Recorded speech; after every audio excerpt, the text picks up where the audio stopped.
मंगलकारी जगत अधिकारी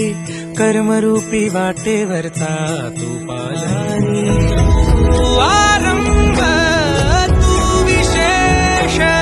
तूच मुचा श्री गणेश सुत भूपती ईशान पुत्र गणपती एकदंत दयावंत चार भुजधारी देवनिया सिंदूर निघे मूषक